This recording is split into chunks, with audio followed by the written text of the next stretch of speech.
Is equal to मसा गुना लसा जो होता है वो फॉर्मूला इतना कारगर है कि उसमें अगर आपको पहली संख्या, ऐसे भी क्वेश्चन आपको बताए थे, गुना दूसरी संख्या इज इक्वल टू मसा, फाइनली पूछ क्या रहा है आपसे, सवाल जो किया जाएगा आपका नाम पूछे, आपका नाम ही नहीं बताइएगा कि पापा का नाम बताइएगा, जितना पूछे उतना ही बताना चाहिए, हमको रिजल्ट से मतलब है चाहे कुछ भी हो, है ना।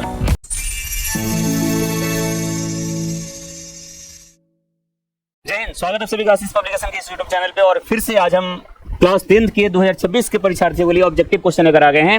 मेरा नाम चंदन श्रीवास्तव और आज हम 1.3 का क्वेश्चन नंबर 42 से करेंगे, क्योंकि लास्ट वीडियो में 41 तक क्वेश्चन किया गया था और आज का जो पहला क्वेश्चन होगा वो क्वेश्चन नंबर 42 हो। तो फटाफट इस चैनल को सब्सक्राइब कीजिए और जितने भी परीक्षार्थी आपके संपर्क में है जो 2026 में एग्जाम देंगे उन सभी को शेयर कर दीजिए भाई, क्योंकि ये सभी के लिए फायदेमंद है।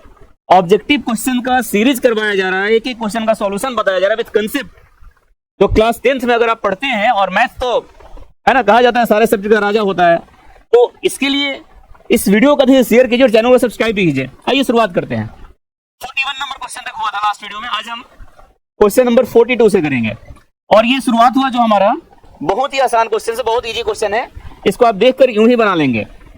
ये क्वेश्चन ये कहता है कि मसा निकालना है आपको 15 और 105 का। कितना क्वेश्चन आसान है कि 15 और 105 का मसा निकालिए, आप किसी भी मेथड से निकालो। जब ये से क्वेश्चन पूछे जाते हैं कि मसा निकालना है, लसा निकालना है, तो मेथड मायने नहीं करता, रिजल्ट मायने करता है।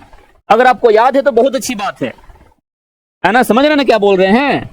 आपको मसा जब निकालने को दिया जाए या कोई भी क्वेश्चन जो इसका केवल आंसर लाने को कहा जाए खास करके, तो आप केवल उसका आंसर पे फोकस कीजिएगा। वैसे तो 15 और 105 का जो मसा निकालेंगे तो ऐसे आप निकाल सकते हैं इजी वे में, है ना, जितना आएगा वो आपका आंसर होगा। ठीक, नेक्स्ट क्वेश्चन नंबर 43। तो अभाज्य संख्या की शुरुआत कहां से होती है? 2, 3, 5, ये सारे अभाज्य संख्याएं हैं, है ना। और दो सबसे छोटी अभाज्य संख्या होती है जिसके केवल 2 फैक्टर होते हैं। और साथ ही साथ आप ये भी याद कर लीजिए कि 2 ही एकमात्र ऐसी अभाज्य संख्या है जो कि सम है। सम संख्या मतलब सम अभाज्य संख्या एकमात्र होती है जो कि 2। इसके बाद जितने भी अभाज्य संख्या आपको मिलेंगे वो सबके सब विषम ही मिलेंगे। तो इसका तो आंसर आपका ऑप्शन नंबर सी हो जाएगा। ठीक, नेक्स्ट अगला क्वेश्चन 44 क्या है? ये भी पूरी तरह से आपका कंसेप्ट में क्वेश्चन है और ऐसे क्वेश्चन आपने ऑलरेडी हमने पहले आपको करवा दिए हैं। क्या है कि दो संख्याओं का गुणनफल दिया हुआ है।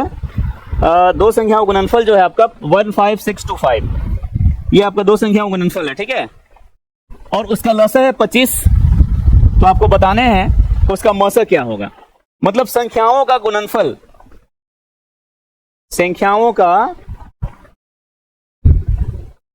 गुणनफल is equal to HCF into LCM, ये आपको बताया गया था। तो संख्याओं का गुणनफल कितना दिया है? 15625 इज इक्वल टू HCF, मतलब मसा आपको निकालना है, जबकि लसा का मान दिया है 25। तो जैसे ही आप HCF निकालेंगे, मसा निकालेंगे, 15625 को 25 से डिवाइड कर देंगे, भाग देंगे, और जो आएगा आपका आंसर होगा। ठीक, ये था क्वेश्चन नंबर 44। और इसके बाद 45 नंबर जो क्वेश्चन, अगला जो क्वेश्चन है वो है, ये भी रिपीटेड क्वेश्चन है। ऐसा क्वेश्चन हमने पहले बहुत बार करवा दिया है।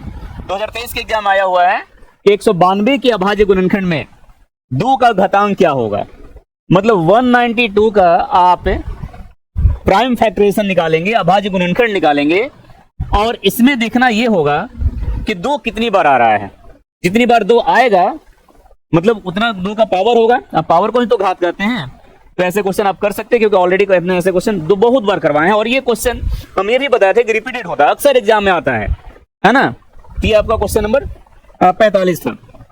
45 के बाद अगला क्वेश्चन 46, 2 लगातार सम संख्याओं का मसा। कोई भी 2 एग्जाम्पल ले लेते हैं, कोई भी दो लगातार सम संख्या ले लेंगे, जैसे मान लो 2 और 4 ही ले लिए, और इसका मसा निकाल लेंगे। 4 और 6 भी ले सकते हैं, 8, 10 भी ले सकते हैं। कोई भी 2 लगातार सम संख्या ले लेते हैं और इसका मसा निकालेंगे कि मसा क्या होता है। देखिए, जैसे 4 और 6 ले लेते हैं, इसका मसा निकालेंगे तो 4 से एक बार में 2 बचेगा, फिर 4 2 बार में, ये पूरा का 4 कैंसिल, 2 आएगा। आप कोई भी लेके देख सकते हैं। 8 और 10 भी लेते हैं तो देखिए, एक बार में 8, 2 बचेगा, क्या आएगा यहाँ पे 8 आएगा, 2 चौका 8। किसी भी 2 लगातार सम संख्या को आप अगर लीजिएगा तो इसका जो मसा आएगा वो 2 होगा, यानी कि ऑप्शन नंबर सी इसका करेक्ट आंसर है। नेक्स्ट अगला क्वेश्चन जो मिलेगा आपको वो है क्वेश्चन नंबर 47। देखिए बिल्कुल रिपीटेड, उसमें मसा पूछ रहा था, इसमें लसा पूछ रहा है। मतलब संख्याओं का गुणनफल इज इक्वल टू मसा गुना लसा जो होता है वो फॉर्मूला इतना कारगर है कि उसमें अगर आपको पहली संख्या, ऐसे भी क्वेश्चन आपको बताए थे, गुना दूसरी संख्या इज इक्वल टू मसा गुना लसा, मतलब 4 वैल्यू में से कोई अगर 3 वैल्यू दिया हो तो आप निकाल सकते हैं। इसमें तो दोनों एक साथ करके दिया है। यही तो है पहली संख्या गुना दूसरी संख्या, संख्याओं का गुणनफल, और गुणनफल का मान दिया है 8670। मसा है कितना 17 है ना, लसा निकालिए, एलसीएम निकालिए, कितना हो जाएगा, ये 17 इधर बटे में आ जाएगा। एलसीएम जब निकालना होगा तो 8670 को आप 17 से क्या कीजिएगा, भाग दीजिएगा, तो निकल जाएगा क्या, इसका लसा। ठीक है ना, आसान क्वेश्चन। तो ये सारे कंसेप्ट जो हैं, ये सारे जो क्वेश्चन है, ये अक्सर हमेशा पर ईयर रिपीट करता है। तो ऐसे क्वेश्चन आप आसानी से सॉल्व कर सकते हैं, बना सकते हैं। नेक्स्ट अगले क्वेश्चन में आते हैं। अगला जो क्वेश्चन हमारा है वो है क्वेश्चन नंबर 48। ये क्वेश्चन ये कहता है कि 48 नंबर जो क्वेश्चन है आपका, 48 नंबर जो क्वेश्चन ये है कि 130 बराबर 130 is equal to 130 is equal to 15 into 8 plus 10, और 15 इज इक्वल टू क्या दिया है, 5 इंटू 3 प्लस 0। ठीक है, तो मसा निकालिए 130 और 15 का। अरे भाई ये सारी चीजें जो होती है कंफ्यूजन के लिए दिया होता है, ये फलाना ढिपलाना पता ना क्या क्या लिख दिया, इस पर नहीं जाइए, कुछ नहीं लिखा है। 15 8 120, 120 में 10 जोड़ेंगे 30 आ जाएगा। यहाँ पे बचती है 15, 0 जोड़िएगा 15 ही आएगा। फाइनली पूछ क्या रहा आपसे, सवाल जो किया जाएगा, आपका नाम पूछा, आपका नाम ही ना बताइएगा कि पापा का नाम बताइएगा। जितना पूछिए उतना ही बताना चाहिए, हमको रिजल्ट से मतलब है, चाहे कुछ भी हो, है ना। तो 130 और 15 का मसा निकाल लीजिए और सिंपली से इसमें टिक लगा दीजिए। ज्यादा सोचने की बात ही नहीं कि क्या दिया है क्या नहीं दिया है, ये मैटर नहीं करता है। सीधे से आप इसका मसा निकालो, 130 का और 15 का, जितना आएगा वो आपका आंसर होगा। ठीक है, बड़े अगले क्वेश्चन में, क्वेश्चन नंबर 49। 49 क्या है, 49 नंबर जो क्वेश्चन है वो है, देखिए ये ऐसे भी क्वेश्चन हमने पहले करवाए हैं इसी एक्सरसाइज में। इसमें है कि a is equal to, a का जो वैल्यू है 2 to the power 3 into 3, b is equal to 2 into 3, and c is equal to, c का जो वैल्यू है वो है आपका 3 to the power n into 5, क्या n दिया हुआ है। ठीक है, तो आपको a b c का एलसीएम और एबीसी का एलसीएम दिया हुआ, मतलब एलसीएम इसका ए का, बी का और सी का। ये है 23, थोड़ा सा मिस्टेक लग रहा है मुझे यहाँ पे, 1 मिनट चेक करते हैं। क्वेश्चन नंबर 49, हाँ कुछ गलतियां हैं यहाँ पे, सुधार लीजिएगा। इसका जो एलसीएम दिया है एबीसी का वो आपका इस तरह से है। एलसीएम जो है, एलसीएम आपका है 2 to the power 3, 2 to the power 3 into 3 to the power 2 into 5, ये है। तो इनका मान बताना है क्या होगा, है ना। ए का वैल्यू 2 का पावर 3 इंटू 3, बी का वैल्यू 2 इंटू 3, एंड सी का जो वैल्यू है 3 का पावर n इंटू 5 है, और तीनों का जो एलसीएम दिया हुआ है, एलसीएम इज इक्वल टू 2 का पावर 3, 3 का पावर 2 इंटू 5। तो आपको बताना है कि n का वैल्यू क्या होगा, मतलब ये n 3 to the power n जो है, n की जगह हम क्या लिखेंगे। एलसीएम जब भी निकालते हैं, जब प्राइम फैक्टराइजेशन करके निकालिएगा तो मिलाते हैं भाई कि यहाँ पे 2 3 बार है, इसमें तो 2 बार है और इसमें 2 तो है ही नहीं, तो मैक्सिमम पावर वाले को लिया जाता है ना। 2 का पावर 3, ये तो बिल्कुल सही है। 3 यहाँ पर एक बार, यहाँ पर एक बार, यहाँ पर 3 का पावर n है, और यहाँ पर देगा 3 का पावर 2 है। इसका मतलब ये हुआ कि इस प्राइम फैक्टराइजेशन में 3 मैक्सिमम 2 बार होगा, तभी तो 3 का पावर 2 लिखा है। यानी कि कहने का मतलब ये है, कि ये n की जगह 2 होगा। क्या होगा, 2। जब n की जगह 2 होगा तभी तो यहाँ पे 3 का पावर 2 आएगा, और बचा है जो 5, तो 5 यहाँ पे लिखा गया है। इसका मतलब साफ साफ है कि इसमें n का वैल्यू कितना होगा 2, यानी कि ऑप्शन नंबर सी आपका करेक्ट होगा। नेक्स्ट अगले स्लाइड में अगर आएंगे 50 नंबर, अगला क्वेश्चन जो 50 नंबर है ये कहता है, 50 नंबर क्वेश्चन कहता है आपका कि यदि p और q अभाज्य संख्या है, मतलब p और q दोनों ही आपके प्राइम नंबर हैं, ठीक है भाई, है ना, और q और p स्क्वायर q का मौसा होगा, दोनों ही अभाज्य संख्या है, p q और क्या है p स्क्वायर q, इसका मौसा क्या होगा, पहले आप गुणनखंड निकालिए इसका, है ना, इसको लिख सकते हैं p into p 3 times into q, इसको क्या लिखेगा p इंटू q, क्या मिल रहा है मैक्सिमम, मौसा का मतलब हाईएस्ट कॉमन फैक्टर होता है, अधिक से अधिक बार क्या मिल रहा है, 2 बार p है, 2 बार p इसमें भी है, 1 बार q इसमें भी, 1 बार q इसमें भी, यानी जब HCF की बात करें तो लिख सकते हैं p इंटू q, मतलब क्या हो जाएगा p स्क्वायर q है ऑप्शन में, ऑप्शन नंबर बी ये आपका करेक्ट। Question number 50। नेक्स्ट आगे बढ़ते हैं क्वेश्चन नंबर 51 की तरफ।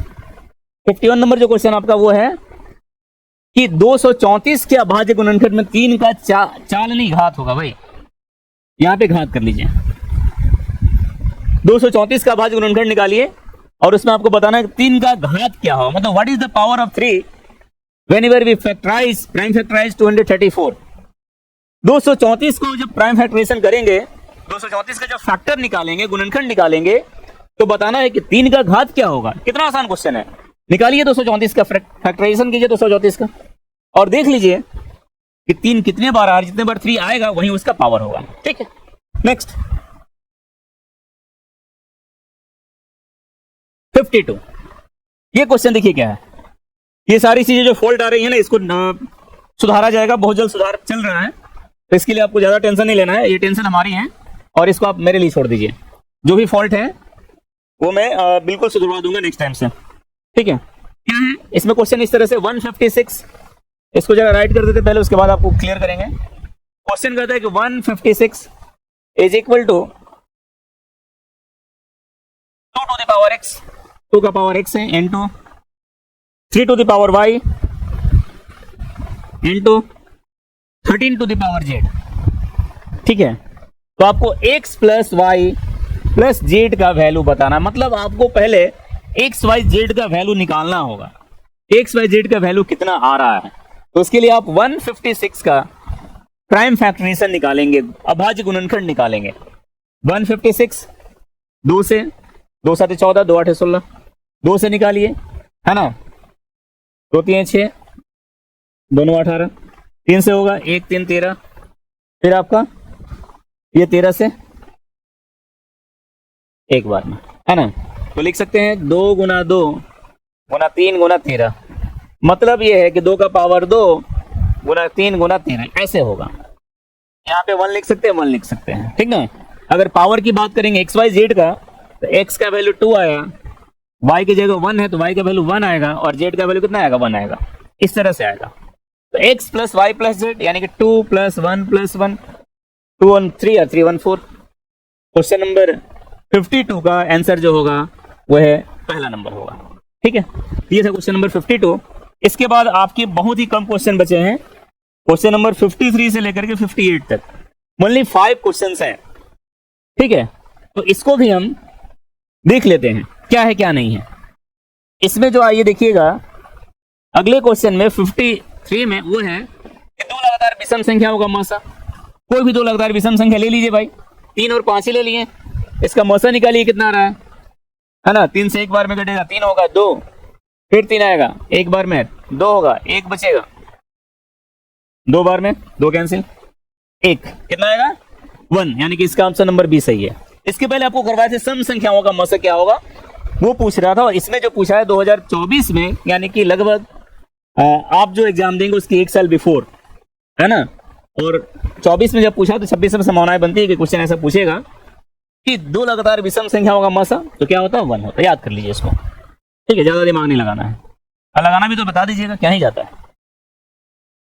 54 2 संख्याओं का मौसा 25 है और लसा 50 है, तो संख्याओं का गुणनफल क्या होता है संख्याओं का गुणनफल HCF गुना LCM, मतलब मौसा गुना लौसा। तो इसका दोनों का वैल्यू दिया है, मौसा कितना 25 है, लौसा कितना 50 है, कितना आ जाएगा 25 25 125 है ना, 125 आया तो इसका हो जाएगा आपका 1250 1250 ऑप्शन नंबर है।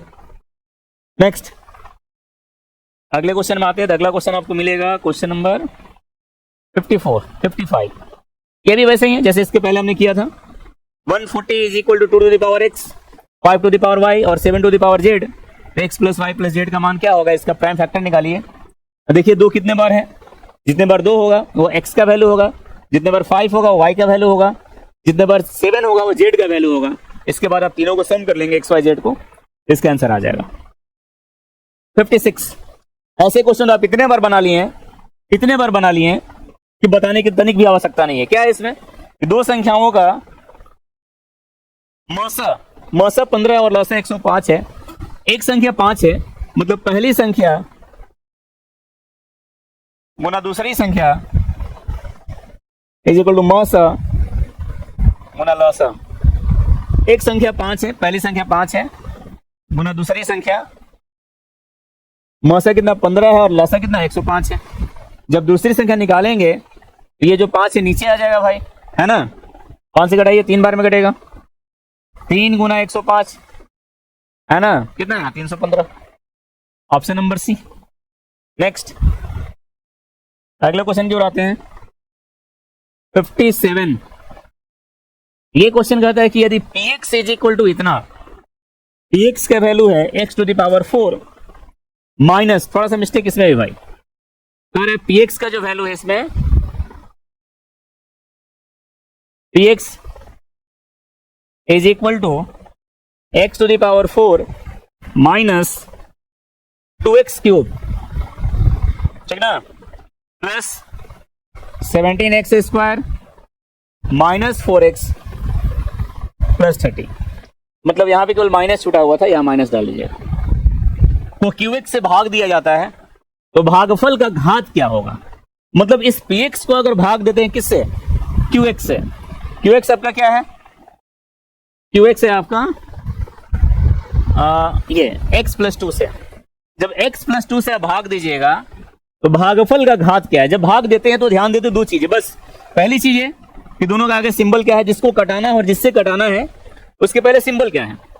यहां पर प्लस, यहां प्लस, तो यहां प्लस होगा। एक बार लाना है, कितने बार है, 4 बार लाना है। जब 4 टाइम्स लाना है एक्स क्यूब से गुना करना होगा पावर 3 से, तब जाके होगा x का पावर 4, है ना।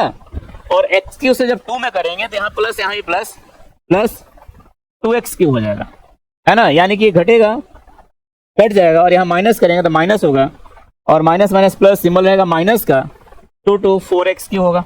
इसके आगे जाना ही नहीं है क्योंकि हमको घात पूछ रहा है, और घात उसी को कहते हैं जिसका पावर सबसे ज्यादा होता है। मतलब अगली बार इसको अगर भाग देते भी हैं तो x का पावर जो आएगा वो 3 तो नहीं आएगा, 3 से कम आएगा, 2 आ सकता है, 1 आ सकता है। तो इसलिए इसका घात जो होगा वो 3 होगा। तो आप इसका ऑप्शन नंबर बी देख सकते हैं कि जब कभी भी हम इस px को इस qx से भाग देंगे तो जो भागफल का घात होगा, मतलब भागफल में जो मैक्सिमम पावर होगा वो कितना होगा, 3 होगा। समझिए। आइए अगले क्वेश्चन में।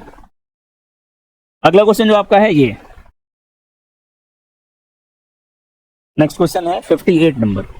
ये भी सिमिलर है ना, इसको आप खुद से कर सकते हैं, एकदम सिमिलर क्वेश्चन है 58 number. px is equal to x to the power 4 minus 5x plus 6 और qx is equal to x square minus 2। जब px को qx से भाग देंगे तो दिया गया, तो बताना भागफल का घात क्या होगा।